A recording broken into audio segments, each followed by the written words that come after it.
Hello students, welcome to Graviton physics classes. Myself Gulshan Kumar.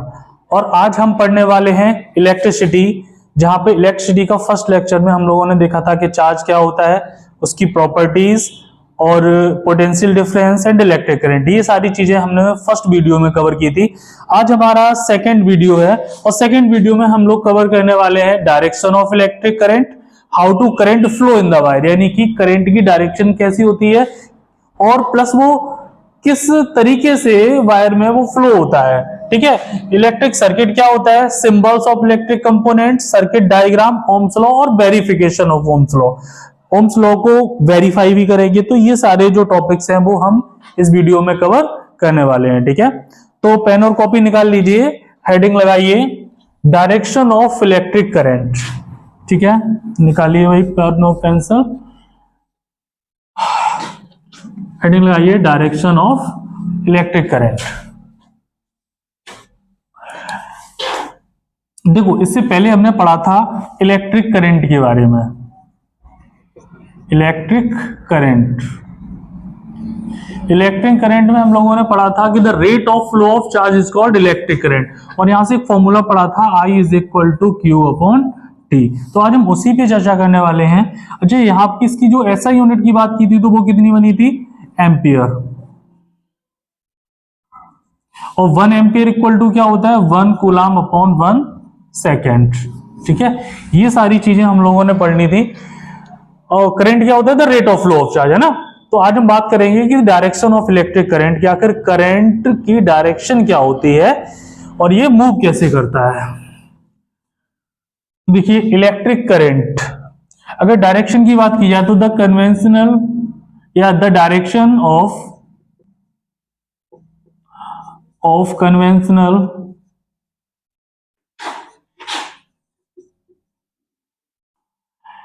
Conventional current is positive terminal of a battery, या इसकी जगह cell भी ले सकते हैं, to the negative terminal of a battery, या simply cell. यानी जो डायरेक्शन होती है कन्वेंशनल करंट की, वो हमेशा पॉजिटिव टर्मिनल से नेगेटिव टर्मिनल की ओर होती है। जैसे कि हमने एक कंडक्टर ले लिया, ठीक है, और इस कंडक्टर को हमने कनेक्ट किया एक बैटरी से, एक स्विच के साथ।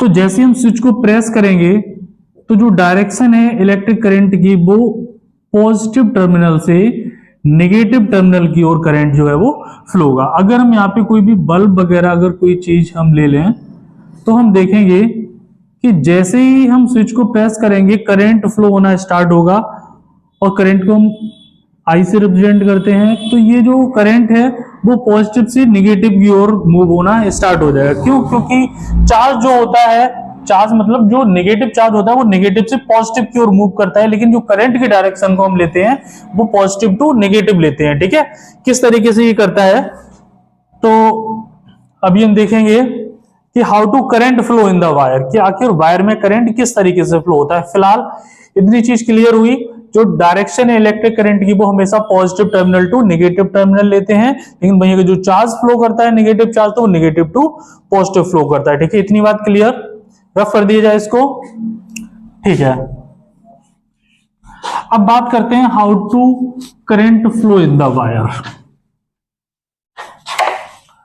तो हेडिंग लगाइए how to current flow in the wire,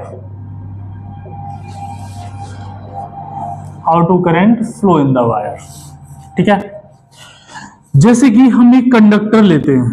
अच्छा, कंडक्टर क्या होता है, जिसमें नंबर ऑफ फ्री इलेक्ट्रॉन्स पाए जाते हैं, एन नंबर ऑफ इलेक्ट्रॉन, मतलब कितने भी सारे हो सकते हैं, कोई क्लियर नहीं है। अब इसके अंदर जो इलेक्ट्रॉन्स हैं ये किसी भी डायरेक्शन में मूव होने के लिए फ्री है। ठीक है, अब कोई किसी भी डायरेक्शन जा रहा है, जैसे मान ला ये इस डायरेक्शन में मूव कर रहा है, कोई इधर कोई इधर इनकी कोई भी पर्टिकुलर डायरेक्शन नहीं है, किसी भी डायरेक्शन में ये मूव करते हैं। जब ये किसी भी डायरेक्शन में मूव करेंगे तो इनकी जो रिजल्टेंट वेलोसिटी होगी वो क्या होगी, जीरो। यानी कि अगर v नेट निकाला जाए तो क्या हो जाएगा, v1 plus v2 plus v3 dash dash vn, और इनकी जो नेट वेलोसिटी है वो क्या हो जाएगी, जीरो। क्योंकि भाई देखो वेलोसिटी एक वेक्टर क्वांटिटी होती है। अब जैसे सपोज कीजिए कि कोई पार्टिकल है, ये इस डायरेक्शन में मूव कर रहा है, लेकिन वही एक दूसरा पार्टिकल इस डायरेक्शन में मूव कर रहा है। ये इधर जा रहा है 10 मीटर पर सेकंड की स्पीड से, और ये वाला इधर 10 मीटर पर सेकंड की स्पीड से। तो v नेट कैसे निकालेंगे भाई, v1 प्लस v2। अगर v1 प्लस v2 करेंगे तो देखो एक नेगेटिव डायरेक्शन में जा रहा है तो एक हम नेगेटिव ले लेंगे 10, और एक पॉजिटिव में जा रहा है तो पॉजिटिव। तो अगर दोनों को ऐड करो तो क्या आ जाएगा, जीरो। तो नहीं, यहाँ पर की जो नेट वेलोसिटी है वो जीरो हो जाएगी, ठीक है। तो उसी तरीके से इस कंडक्टर में भी इसकी जो नेट वेलोसिटी होती है वो जीरो होती है, ठीक है। नेट वेलोसिटी जीरो बोल सकते हैं, एवरेज वेलोसिटी भी इनकी हम जीरो बोल सकते हैं। जैसे कि अगर हम वेलोसिटी का एवरेज निकालना चाहें तो एवरेज कैसे निकालते हैं भाई, b1 plus b2 plus b3 dash dash dash bn, और अपन उसको n से डिवाइड कर दें तो इनकी जो एवरेज वेलोसिटी है वो क्या होगी, जीरो होगी। और इनकी ये जो वेलोसिटी है, जैसे देखिए ये जो इलेक्ट्रॉन्स हैं जिस वेलोसिटी से मूव करते हैं इनको हम थर्मल वेलोसिटी कहते हैं। क्या बोलते हैं बेटा, थर्मल वेलोसिटी। और थर्मल वेलोसिटी क्या होती है, देखिए क्योंकि ये एक कंडक्टर है, इसमें इलेक्ट्रॉन्स फ्री हैं। अब ये जो फ्री इलेक्ट्रॉन्स है वो मूव कैसे करेंगे, आखिर उनके पास एनर्जी कहां से आएगी, तो वो एटमॉस्फेयर से एनर्जी को कंज्यूम करते हैं, ठीक है। यानी कि एटमॉस्फेयर की जो हीट है उसको ये कंज्यूम करते हैं और उस हीट को ये काइनेटिक एनर्जी में चेंज करते हैं ताकि ये इलेक्ट्रॉन्स हैं वो मूव होने लगते हैं। तो जिस वेलोसिटी के साथ ये मूव होती है इसको क्या बोलते हैं, थर्मल वेलोसिटी। और ये थर्मल वेलोसिटी लगभग कितनी होती है, ये 10 to the power 4 metre per second से लेकर 10 to the power 5 metre per second होती है, ठीक है। लगभग 10,000 किलोमीटर पर सेकेंड से लेकर 1,00,000 किलोमीटर पर सेकेंड तक की इनकी स्पीड हो सकती है। क्योंकि ये जो थर्मल वेलोसिटी होती है बहुत ही ज्यादा होती है, ठीक है, as compare to drift velocity. Drift velocity क्या होता है बताएंगे, अभी बता रहे हैं, अभी चल रहे वहां पे भी। सबसे पहले थर्मल वेलोसिटी की बात करें तो थर्मल वेलोसिटी क्या है कि कोई भी कंडक्टर है जब तक ये किसी भी इलेक्ट्रिक सोर्स के साथ कनेक्ट नहीं है ये फ्री है मूव होने के लिए। तो अब क्वेश्चन आपके दिमाग में ये आना चाहिए कि अगर ये इलेक्ट्रॉन फ्री है मूव होने के लिए और मूव हो रहे हैं, और the rate of flow of charge क्या होता है, इलेक्ट्रिक करंट। तो जब हम किसी कंडक्टर को पकड़ते हैं तो हमको करंट क्यों नहीं लगता है। फॉर एग्जाम्पल चलिए, जैसे कि मैंने एक ताला लिया है, लॉक। अब ये जो लॉक है ये भी तो मेटल का है, इसमें भी इलेक्ट्रिक करंट वही फ्लो होगा कि नहीं होगा, ऑब्वियसली होगा। जैसे हम इसको किसी इलेक्ट्रिक सर्किट के साथ या इलेक्ट्रिक कंपोनेंट के साथ हम इसको जोड़ेंगे तो, लेकिन अगर हम अभी भी इसको पकड़े हुए लेकिन अभी मुझे इसमें करंट नहीं लग रहा है, क्यों नहीं लग रहा है, क्योंकि इसमें जो नेट वेलोसिटी है इलेक्ट्रॉन्स की वो क्या है, जीरो है। यानी कि ये जो इलेक्ट्रॉन्स है वो पर्टिकुलर किसी डायरेक्शन में मूव नहीं कर रहे हैं, ये किसी भी डायरेक्शन में मूव करें। इसका मतलब ये कि इसके पास ना तो कोई एक्स्ट्रा चार्ज आ रहा है और ना ही इससे कोई एक्स्ट्रा चार्ज जा रहा है। तो इस पे जो नेट चार्ज है वो कैसा है, वो बेटा जीरो है। इसलिए इस पे नेट चार्ज देखो, इसकी नेट वेलोसिटी जीरो है और इसमें ना ही कोई चार्ज आ रहा है और ना ही जा रहा है, तो उस पर नेट चार्ज भी जीरो है। यानी कि इस पे मतलब इस बॉडी को हम सिंपली न्यूट्रल कह सकते हैं। तो जब तक कोई बॉडी न्यूट्रल रहेगी, हम उसको टच करें या कुछ भी करें, हमको करंट नहीं लगेगा, ठीक है। तो ये तो बात थी किसकी, थर्मल वेलोसिटी की। लेकिन अब अगर वहीं पे हम बात करें ड्रिफ्ट वेलोसिटी की, तो देखिए ड्रिफ्ट वेलोसिटी क्या होता है बेटा, इसको रफ कर दें, नोट कर लीजिए। हो गया नोट, ओके, पॉज करके नोट कर लो, नहीं तो चलो मैं बिगाड़ दे रहा हूं। अब हमने क्या किया कि ये जो हमारे पास कंडक्टर था इसको हमने किसी सर्किट के साथ कनेक्ट कर दिया, मतलब किसी बैटरी या इलेक्ट्रिक पोटेंशियल के साथ हमने इसको कनेक्ट कर दिया। जैसे कि हमारे पास कंडक्टर था, पहले चलो हम इसमें इलेक्ट्रॉन्स ले लेते हैं। ये इलेक्ट्रॉन्स किसी भी डायरेक्शन में मूव कर रहे थे, जैसे कि अभी आप देख रहे थे। अब इसको ना हमने कनेक्ट कर दिया किसी एक्सटर्नल सोर्स के साथ। जैसे हम इसको एक्सटर्नल सोर्स के साथ कनेक्ट करेंगे वैसे ही क्या होगा, चलो एक स्विच ले लिया, ठीक है। जैसे हम स्विच को प्रेस करेंगे इन इलेक्ट्रॉन पर एक फोर्स लगेगा, जिस फोर्स को ईएमएफ कहते हैं। कौन सा फोर्स लगेगा? ईएमएफ। ईएमएफ क्या होता है? Electromotive force. Electromotive force. अब इनके ऊपर ईएमएफ लगने लगता है। ईएमएफ लगने से क्या होगा कि ये जो इलेक्ट्रॉन है एक पर्टिकुलर डायरेक्शन में मूव करने लगेंगे। अब ये मूव किधर करेंगे? क्योंकि हमने ये पॉजिटिव टर्मिनल लिया था, तो पॉजिटिव ये और नेगेटिव ये। तो जो इलेक्ट्रॉन्स मूव करते हैं वो हमेशा नेगेटिव से पॉजिटिव की ओर मूव करते हैं। ठीक है, किधर से? नेगेटिव से पॉजिटिव की ओर मूव करते हैं। लेकिन भाई अगर करंट की डायरेक्शन की बात की जाए तो जो करंट होता है, इलेक्ट्रिक करंट, वो हमेशा पॉजिटिव टू नेगेटिव मूव करता है। तो इसलिए जो डायरेक्शन ऑफ कन्वेंशनल करंट होता है वो कैसा होता है? पॉजिटिव टू नेगेटिव टर्मिनल होता है। ठीक है, तो जो इलेक्ट्रॉन्स हैं वो नेगेटिव से पॉजिटिव मूव करते हैं, लेकिन वहीं पर जो करंट है वो पॉजिटिव टू नेगेटिव मूव करता है। इतनी बात क्लियर? समझ में आया भाई? ठीक है, रफ कर दिया जाए इसको। चाहो तो लिख लीजिए, the direction of conventional current is positive terminal of a battery to negative terminal of battery. जल्दी से नोट कर लो, फिर मैं इसको रफ करने वाला हूं। रफ कर दिया जाए। ठीक है, तो अभी तक हम लोगों ने देखा कि इलेक्ट्रिक करंट किस तरीके से मूव होता है। चलिए इसमें अगर हम बात करते हैं, देखो हाँ एक चीज और रह गई थी, जरा उसको ध्यान में रखना। जब ये इलेक्ट्रॉन मूव कर रहे हैं, ठीक है, जब ये इलेक्ट्रॉन मूव कर रहे थे किधर से किधर? Positive terminal of battery to negative terminal of battery.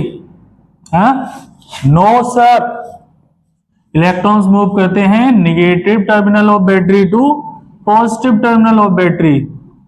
ठीक, हम समझ गए कि आप समझ गए। ठीक है, चलो इसको थोड़ा सा इधर लिख देते हैं।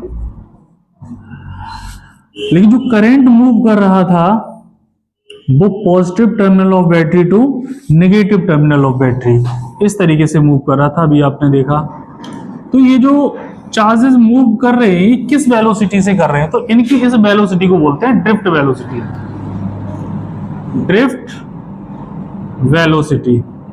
और ये ड्रिफ्ट वेलोसिटी कितनी होती है? तो ये होती है 10 to the power -4 metre per second to 10 to the power -3 metre per second. जैसे कि हमने देखा था थर्मल वेलोसिटी वो बहुत ज्यादा थी, उसके कंपैरिजन में जो ड्रिफ्ट वेलोसिटी होती है वो बहुत ही ज्यादा कम होती है। ठीक है, इस बात का आपको ध्यान रखना है।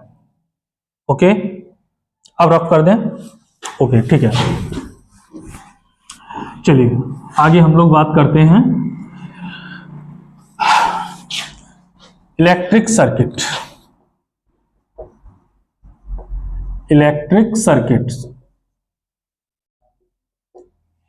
क्या होता है? ये इलेक्ट्रिक सर्किट, तो ये एक कंटिन्यूअस कंडक्टिंग पाथ होता है। क्या होता है? Continuous conducting path. चलिए लिखते हैं, it is the continuous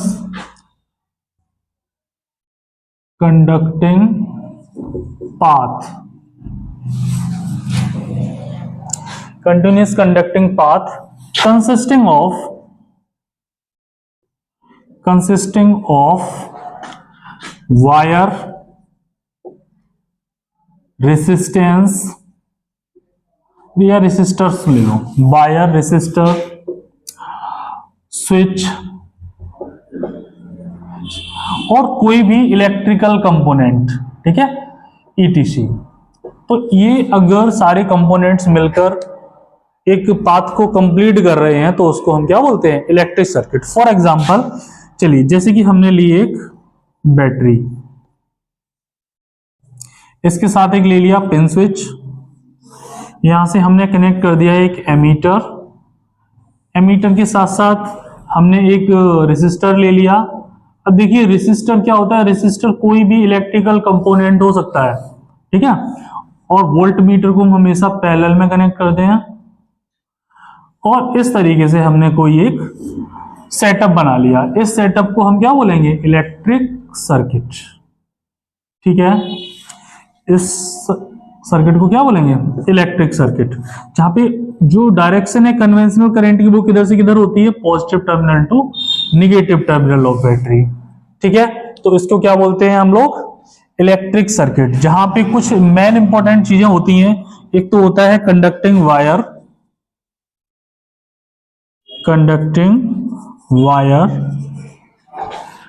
battery, और ये जो हमने रेजिस्टेंस लिया है यानी कोई भी इलेक्ट्रिकल कंपोनेंट।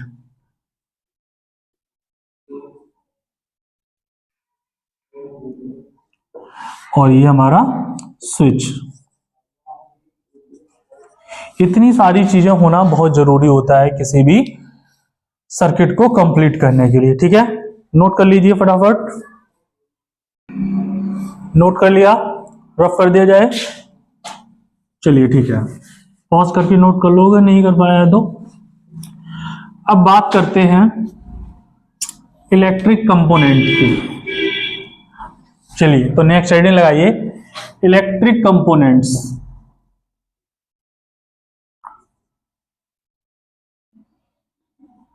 और उनके सिंबल्स की। ठीक है,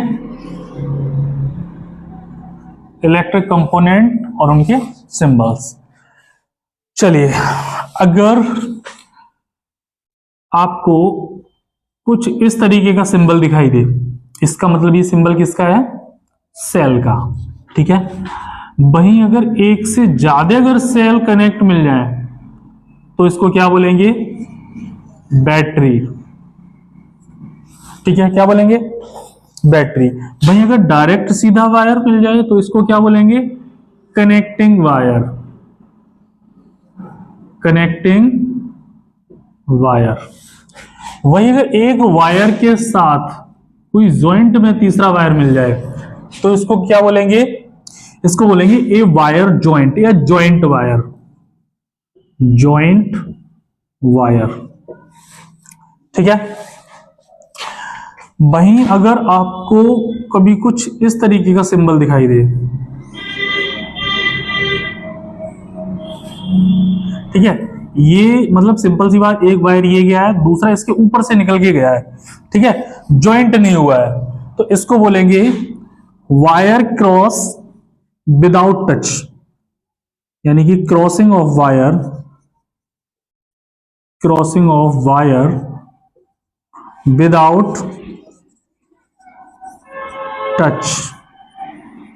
विदाउट टच या सिंपली बात विदाउट कॉन्टैक्ट। ठीक है, अगर वहीं पे बात की जाए कि अगर कोई सिंबल आपको इस तरीके से मिल जाए तो इसको क्या बोलेंगे? एमीटर। ठीक है, और वी मिला, वी मतलब लगा हुआ मिल जाए जिसका मतलब वोल्ट मीटर। ठीक है, और इस तरीके से मिल जाए तो गैल्वेनोमीटर। अब ये गैल्वेनोमीटर क्या होता है? तो गैल्वेनोमीटर मेनली एक ऐसी डिवाइस होती है, जैसे एमीटर वर्क करता है वैसे गैल्वेनोमीटर भी वर्क करता है। बस डिफरेंस इतना होता है कि जो एमीटर होता है वो लार्ज स्केल में करंट को मेजर करता है, लेकिन वही गैल्वेनोमीटर अगर स्मॉल अमाउंट करंट भी हो तो वो उसको भी मेजर कर देता है। और गैल्वेनोमीटर करंट की डायरेक्शन को भी रिप्रेजेंट करता है, मतलब कि करंट कितना फ्लो हो रहा है उसका मैग्नीट्यूड बताता है प्लस उसकी डायरेक्शन भी बताता है। तो गैल्वेनोमीटर थोड़ा ज्यादा एफिशिएंट होता है। ठीक है, ज्यादा कन्वीनियंट होता है एज कंपेयर टू एमीटर। ठीक है, यहीं पे बात की जाए अगर स्विच की, तो स्विच का कुछ सिंबल आपको इस तरीके से को भी देखने को मिल जाता है। ठीक है, ये अगर टच है यहां पर तो ये क्लोज्ड स्विच। ठीक है, अगर ये यहां पर टच है तो क्लोज्ड स्विच। कभी कभी आपको इस तरीके से भी देखने को मिल जाएगा। अगर ओपन स्विच की बात की जाए तो ये ओपन रहता है। ठीक है, यहां पर कोई बीच में पिन नहीं लगी होती है। इसका मतलब ये जो टर्मिनल्स हैं ये आपस में कनेक्ट नहीं होते हैं, तो इसको ओपन स्विच कहते हैं। वहीं अगर रेसिस्टेंस की बात की जाए तो ये जो आपको सिंबल मिलता है ये रेसिस्टेंस का होता है। मेनली रेसिस्टेंस भी कैसी, फिक्स्ड रेसिस्टेंस। वहीं पे अगर कुछ इस तरीके से अगर आपको मिल जाता है, इसको बोलते हैं variable resistance. Variable resistance, variable resistance का मतलब होता है जहां पे रेसिस्टेंस को आप चेंज कर सको, ठीक है। वेरिएबल रेसिस्टेंस को हम जनरली रियोस्टेट भी कहते हैं, रियोस्टेट, ठीक है। जैसे कि जैसे हाँ, जैसे कि हमारा फैन है, तो फैन की स्पीड को कंट्रोल करने के लिए एक रेगुलेटर लगा होता है ना, वो वेरिएबल रेसिस्टेंस होता है। वो रेसिस्टेंस को इंक्रीज और डिक्रीज करता है। जैसे जैसे रेसिस्टेंस इंक्रीज होगी वैसे वैसे करंट का फ्लो कम होगा, और करंट का फ्लो कम होगा तो फैन स्लो चलने लगता है, ठीक है। तो उसी तरीके से कभी कभी आपको ये वेरिएबल रेसिस्टेंस कुछ इस तरीके से भी देखने के लिए मिल सकती है। जनरली स्लाइडिंग रियोस्टेट होता है, ठीक है। चाहो तो इधर लिख लो, स्लाइडिंग रियोस्टेट। रियोस्टेट क्या होता है, समझ में आया? जब किसी मतलब जो रेजिस्टेंस को रेगुलेट करने की जो डिवाइस होती है उसको सिंपली हम रियोस्टेट कहते हैं। ओके, नोट कर लीजिए जल्दी से। नोट कर लिया, रफ कर दिया जाए इसको। चलिए,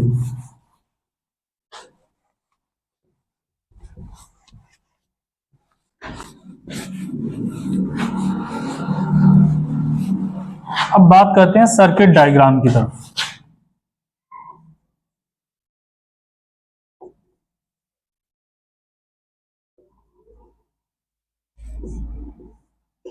देखिए, the diagram which indicate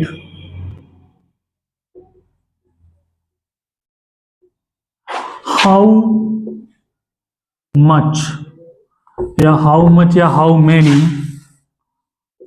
many electrical components are connected in a electric circuit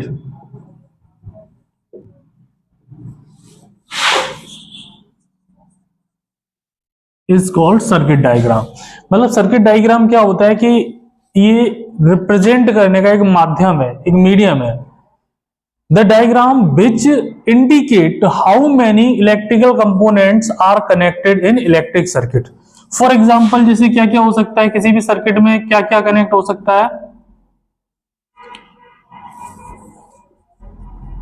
for example क्या क्या हो सकता है, जैसे बल्ब हो सकता है, वायर हो सकता है, ठीक है, स्विच हो सकता है, कोई भी रेसिस्टर हो सकता है, या और भी कई सारी चीजें हो सकती हैं, ठीक है।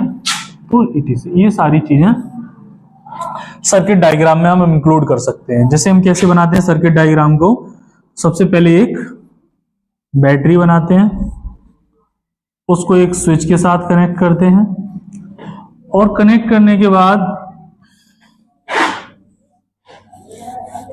थोड़ा सा सही से इसको बना लिया जाए। एक हम एमीटर को कनेक्ट करते हैं, फिर एक रेसिस्टर को कनेक्ट करते हैं, और रेसिस्टर के साथ यहां पर हम वोल्ट मीटर को पैरेलल में कनेक्ट करते हैं, और उसके बाद एक स्लाइडिंग रियोस्टेट वगैरह भी ले लेते हैं, ठीक है। अगर आप रेगुलेट करना चाहो इनकी फ्रिक्वेंसी या करंट वोल्टेज को तो ले लो, वरना इतना काफी होता है, ठीक है। ये है बैटरी, स्विच,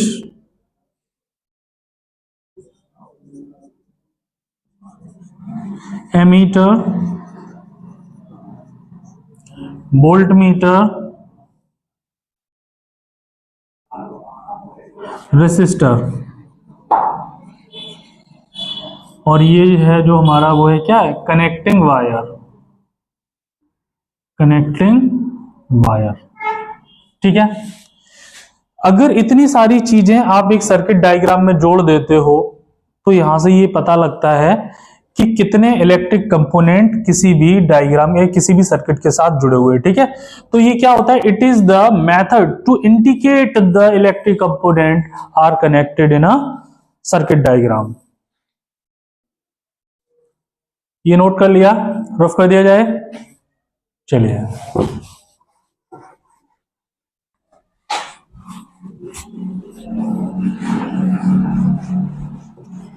अब चलते हैं ओम्स लॉ की तरफ।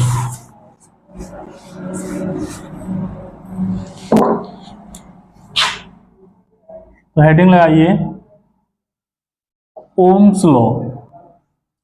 ओम्स ने अभी क्या बताया अपने लॉ में, उन्होंने बताया कि एट कांस्टेंट टेम्परेचर मतलब फिजिकल कंडीशन सेम रहे, टेम्परेचर, प्रेशर, ये सारी चीजें अगर सेम हो तो जो इलेक्ट्रिक करंट होता है वो डायरेक्टली प्रोपोर्शनल होता है पोटेंशियल डिफरेंस के। चलिए पहले इसको हम थोड़ा सा डिफाइन करते हैं। Eight constant temperature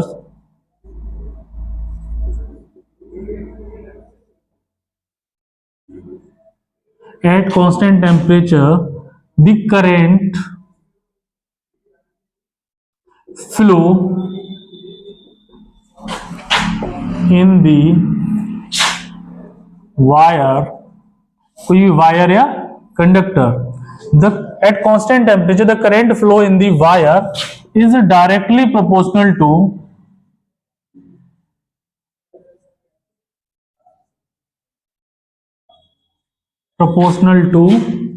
potential difference।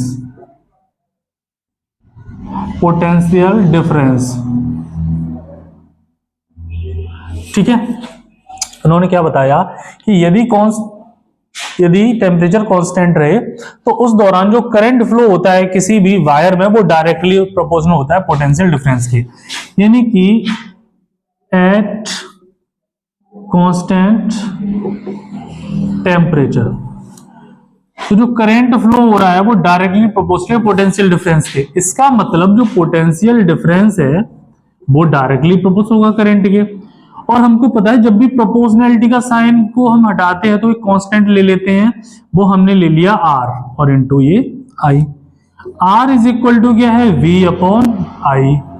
ठीक है, यहां पर आर क्या है, प्रोपोर्शनैलिटी कांस्टेंट है, प्रोपोर्शनैलिटी कांस्टेंट। ठीक है, जिसको हमने एक नाम दिया, क्या नाम दिया, रेसिस्टेंस। इसका मतलब क्या होता है, रुकावट। ठीक है, रेसिस्टेंस को क्या बोलते हैं, रुकावट। अगर इसकी एसआई यूनिट की बात की जाए, एसआई यूनिट, तो एसआई यूनिट क्या होती है इसकी, ओम। क्यों भाई, इसको ओम ने डिस्कवर किया है तो इसका नाम भी ओम। ठीक है, उसका एक सिंबल होता है ओमेगा, सिंबल का नाम क्या है, ओमेगा। ओमेगा से हम इसको रिप्रेजेंट करते हैं। ठीक है, तो ये सिंबल याद रहेगा। देखो दो चीजें होती है, एक होती है रेसिस्टेंस, दूसरी होती है कंडक्टेंस। तो कंडक्टेंस का इसका उल्टा हो जाता है। ठीक है, वो आगे जो हम पढ़ेंगे तब हम देखते हैं। तो अगर बोला जाए कि वह रेसिस्टेंस किसी भी कंडक्टर की 1 ओम है, यानी 1 ओम रेसिस्टेंस का मतलब क्या हुआ, 1 volt upon 1 ampere. 1 volt upon 1 ampere को क्या बोलते हैं, 1 ओम रेसिस्टेंस। इतनी बात क्लियर, नोट कीजिए, नोट कर लिया। तो देखो यहां से कुछ चीज और भी यहां से क्लियर हो रही है कि जो करंट है वो डायरेक्टली प्रोपोर्शनल है पोटेंशियल डिफरेंस के, है ना। और पोटेंशियल डिफरेंस डायरेक्टली प्रोपोर्शनल होता है करंट के। ये चीज तब है जब टेम्परेचर जो है वो कांस्टेंट रहे। अगर हम देखें इस वाले रिलेशन को, अगर हम इस वाले पे थोड़ा सा गौर करें तो यहां से देखें कि जो रेसिस्टेंस है वो डायरेक्टली प्रोपोर्शनल है किसके, पोटेंशियल डिफरेंस के। यानी पोटेंशियल डिफरेंस की जो रेसिस्टेंस है वो डायरेक्टली प्रोपोर्शनल होती है और रेसिस्टेंस इनवर्सली प्रोपोर्शनल है किसके, करंट के। इसका मतलब ये है कि यदि हम रेसिस्टेंस को बढ़ा रहे हैं तो पोटेंशियल डिफरेंस भी इंक्रीज हो जाएगा। यदि हम रेसिस्टेंस को बढ़ाएंगे तो करंट की वैल्यू कम हो जाएगी। ठीक है, तो इस चीज का भी साथ में आपको ध्यान रखना है कि रेसिस्टेंस है वो डायरेक्टली प्रोपोर्शनल होता है पोटेंशियल डिफरेंस के, लेकिन भाई रेसिस्टेंस इनवर्सली प्रोपोर्शनल होता है इलेक्ट्रिक करंट के। ठीक है, अच्छा देखिए यहां से, जैसे ये तो हमारा मेन फॉर्मूला बन ही गया है, कुछ देखो इसको अगर हम आगे पीछे भी करें तो भी एक आध फॉर्मूले और बन जाए, जैसे V इज इक्वल टू क्या हो जाता है I इंटू आर। ठीक है, और I is equal to V upon R. ठीक है, तो ये तीन फॉर्मूले हैं, मतलब तीन क्या, मतलब एक ही फॉर्मूला है, तो हमें इसको याद रखना है। ठीक है, नोट कर लीजिए जल्दी से, जल्दी से कीजिए। चलिए तो रफ कर दें। ठीक है, तो अब नेक्स्ट हेडिंग लगाइए रेसिस्टेंस। आखिर रेसिस्टेंस क्या होता है? देखो एक चीज तो आपको क्लियर होगी, रेसिस्टेंस क्या है कि ये पोटेंशियल डिफरेंस और इलेक्ट्रिक करंट का रेशियो है। ठीक है, एट कांस्टेंट टेम्परेचर पर।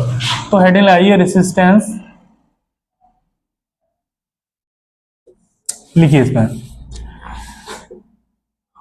क्या बोलेंगे, तो the property of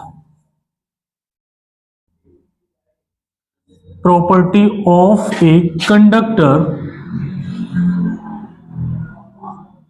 the property of a conductor due to which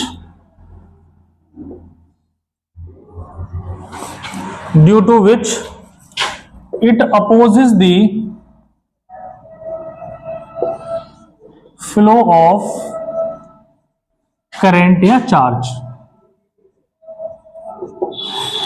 The property of a conductor due to which it opposes the flow of current, यानी किसी भी कंडक्टर की वो प्रॉपर्टी जिसमें कि क्या होता है, करंट को फ्लो होने से रोकना, उसी को क्या बोलते हैं, रेसिस्टेंस कहते हैं। ठीक है, अगर इसकी देखो दूसरी डेफिनेशन पे जाया जाए तो इसको हम लिख सकते हैं, it is the ratio of potential difference to current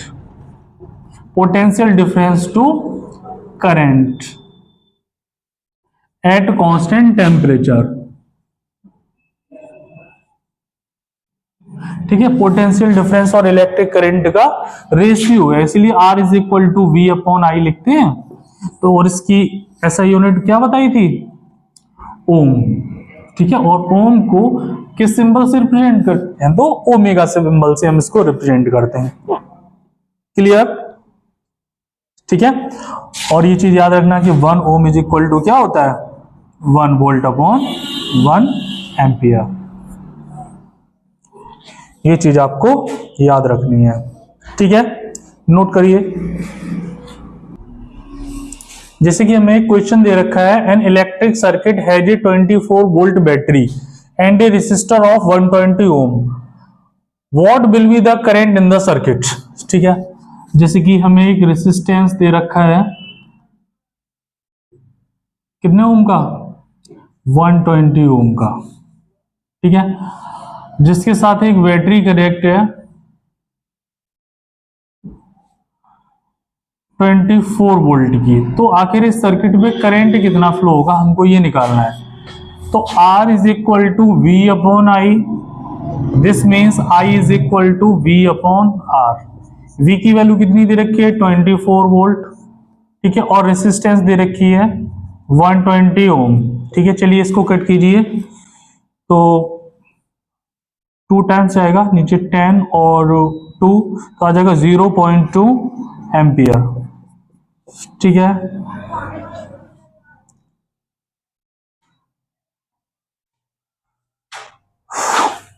okay. ठीक है, तो नेक्स्ट क्वेश्चन की तरफ चलते हैं।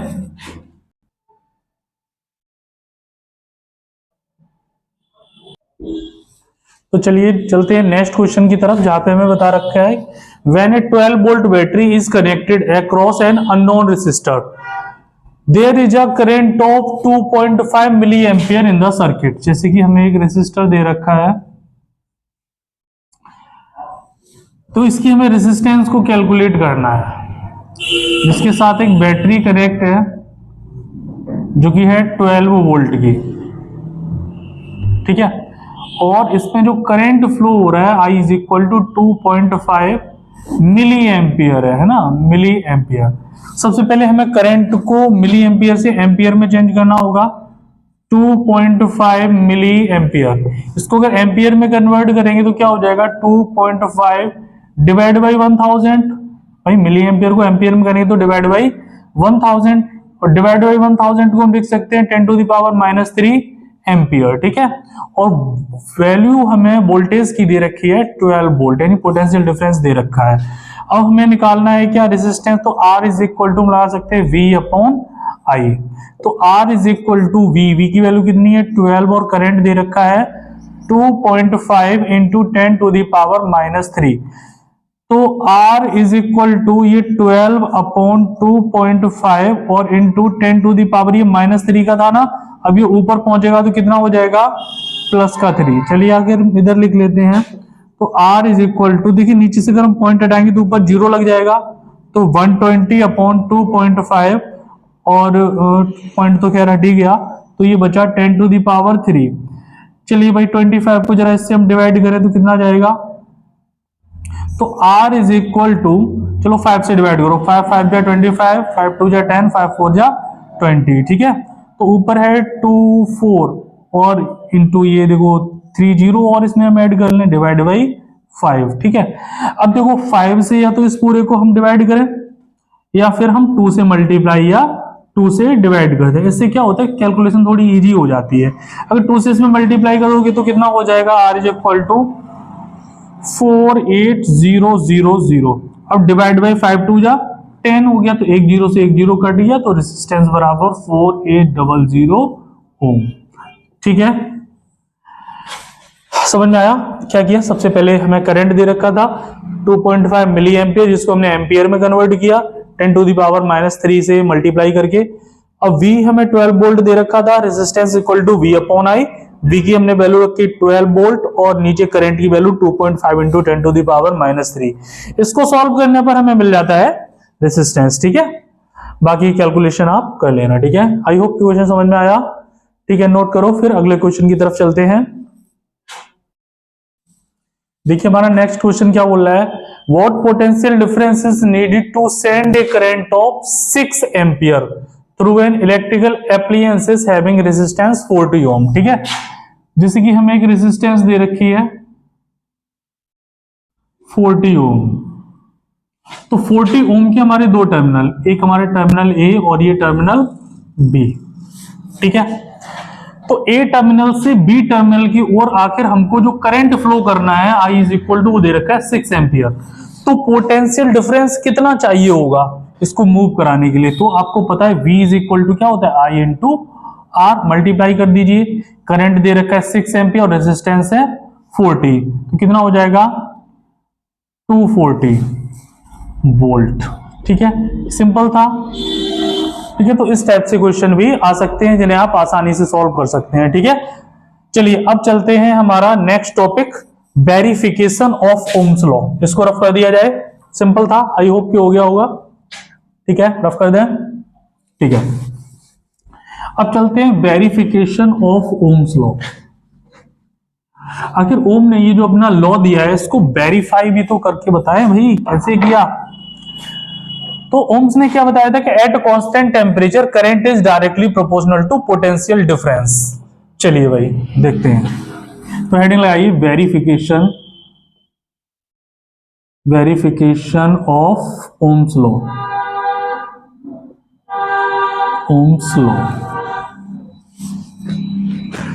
देखो इन्होंने एक सेटअप तैयार किया। इस सेटअप में जैसे कि अभी हमने सर्किट डायग्राम में जो डायग्राम देखा था, सेम उसी तरीके से इन्होंने सेटअप तैयार किया, जहां पे इन्होंने एक बैटरी ली जिसके साथ एक स्विच को कनेक्ट किया, फिर यहां से एक एमीटर, फिर एक रेसिस्टर, और रेसिस्टर के साथ वोल्टमीटर को पैरेलल में कनेक्ट किया। और पैरेलल में कनेक्ट इसलिए किया क्योंकि ये हमको पोटेंशियल डिफरेंस बताता है दो पॉइंट के। जैसे एक पॉइंट हमने ए ले लिया, ये पॉइंट बी ले लिया, तो ए से बी पॉइंट के बीच की पोटेंशियल की डिफरेंस को हमको ये बताता है, इसलिए। और यहां पर ले लिए हमने वेरिएबल रेसिस्टेंट या स्लाइडिंग रियोस्टेट, इसको चाहो तो लिख लेना स्लाइडिंग रियोस्टेट। ठीक है, ये हमारी बैटरी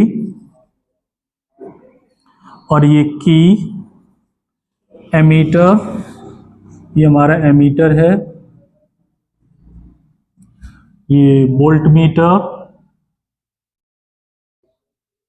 और ये वाली हमारी फिक्स्ड रेसिस्टेंस, फिक्स्ड रेसिस्टेंस। ठीक है, अब यहां पे क्या किया, यहां पर एक हमने स्लाइडिंग रियोस्टेट को कनेक्ट किया। ये स्लाइडिंग रियोस्टेट किस तरीके से होता है, सिंपली ऐसे सपोज करिए कि जैसे मेरे पास मेरी की है, तो ये स्लाइडिंग रियोस्टेट की तरह, इसको जैसे हम आगे बढ़ाएंगे रेसिस्टेंस कम होती चली जाएगी, पीछे बढ़ाएंगे रेसिस्टेंस बढ़ती चली जाएगी। तो इस तरीके से ये वर्क करता है, इसको क्या बोलते हैं, स्लाइडिंग रियोस्टेट। ठीक है, स्लाइडिंग रियोस्टेट आप अपनी जो फिजिक्स की लैब में जब ओम्स लॉ का प्रैक्टिकल करेंगे, जब वहां पे इसको वेरीफाई करेंगे, इसका वेरिफिकेशन करेंगे, तो आपको देखने को वहां पर मिलेगा क्या, स्लाइडिंग रियोस्टेट। ठीक है, फिलहाल के लिए हम यहीं तक समझते हैं। अच्छा देखो, इनके वेरिफिकेशन को समझने के लिए क्या किया, इन्होंने एक टेबल बनाई। टेबल कुछ इस तरीके से बनाई कि इसमें 3 कॉलम रखे, एक आई, वी और आर इज इक्वल टू क्या होता है, वी अपॉन आई। तो इस तरीके से इन्होंने टेबल बनाई। अब इन्होंने जब एक्सपेरिमेंट को स्टार्ट किया तो रियोस्टेट को सबसे पहले यहां पर इनिशियल पोजीशन पे इन्होंने रखा, इस इनिशियल पोजीशन पे। तो जब इन्होंने रखा तो और स्विच ऑन किया, तो अब एमीटर और वोल्ट मीटर कोई ना कोई रीडिंग बताएगा, क्योंकि यहां से करंट फ्लो होना स्टार्ट हो जाएगा। और जैसे यहां से करंट फ्लो होना स्टार्ट होगा,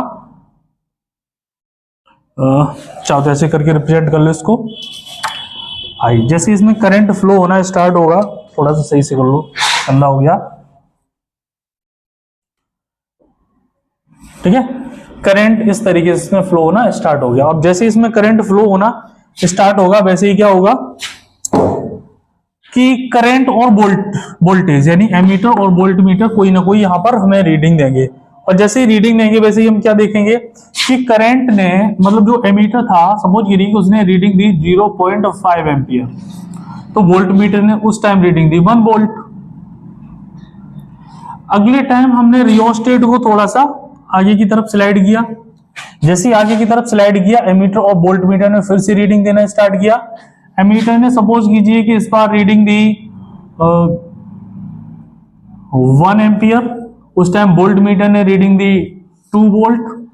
अगली बार फिर से हमने रियोस्टेट को थोड़ा सा आगे की तरफ स्लाइड किया, फिर से हमको रीडिंग मिली यहाँ पर 1.5 एम्पियर और वोल्ट मीटर ने इस बार रीडिंग दी 3 वोल्ट। अगली बार हमने फिर से इसको स्लाइड किया, तो अगली बार में जैसे यहाँ पे आ गई 2 एम्पियर, तो यहाँ पे आ जाएगी 4 वोल्ट, और यहाँ पे अगली बार में ले लिया 2.5, तो यहाँ पर 5 वोल्ट। ठीक है, अगर हमने यहाँ से इन सभी की रेसिस्टेंस निकाला, R is equal to V upon I, तो अगर हम यहाँ से रेसिस्टेंस निकालेंगे तो जैसे कि R इज इक्वल टू क्या होता है, V upon I, potential difference कितना निकला 1 और अपॉन 0.5, इसको यहाँ से पॉइंट हटाओ तो 10 और 5 टू जा 10 यानी कि 2 ओम। तो अब जरा इसको डिवाइड करो, इसको कितने भी बार इसको हम डिवाइड करेंगे तो हमारा रेसिस्टेंस हर बार कितनी आ रही है, 2 ओम। इसका मतलब क्या है कि अगर टेम्परेचर कांस्टेंट है तो जैसे जैसे हम पोटेंशियल डिफरेंस को इंक्रीज करेंगे उसके साथ साथ इलेक्ट्रिक करंट भी इंक्रीज होता चला जाएगा। ठीक है, अगर यहां से इसका ग्राफ बनाया जाए, ग्राफ, ठीक है, ये इसका ग्राफ बनाया जाए V versus I, potential difference versus current का जो ग्राफ बनता है वो हमेशा स्ट्रेट लाइन बनता है, यानी R is equal to V upon I, यानी कि इसका जो स्लोप होता है ना वो रिप्रेजेंट करता है रेसिस्टेंस को। चाहो तो नीचे लिख लेते हैं, slope of V versus I graph represent resistance of the conductor, resistance of conductor. ठीक है, तो नोट कर लीजिए। आई होप कि वेरिफिकेशन ऑफ ओम्स लॉ आपको समझ में आया होगा। तो पढ़ाई करें, आगे आने वाले हम रेसिस्टेंस किन किन फैक्टर्स पे डिपेंड करती है, रेसिस्टिविटी क्या होती है, ये जो रेसिस्टेंस आज हमने जो कैलकुलेट की है इसको हम सीरीज में कैसे कनेक्ट करते हैं, पैरेलल में कैसे कनेक्ट करते हैं, इसका डेरिवेशन और इस पे होने वाली न्यूमेरिकल्स ये हम नेक्स्ट वीडियो में देखेंगे। तो तब तक पढ़ाई करते रहें। Best of luck. Thank you.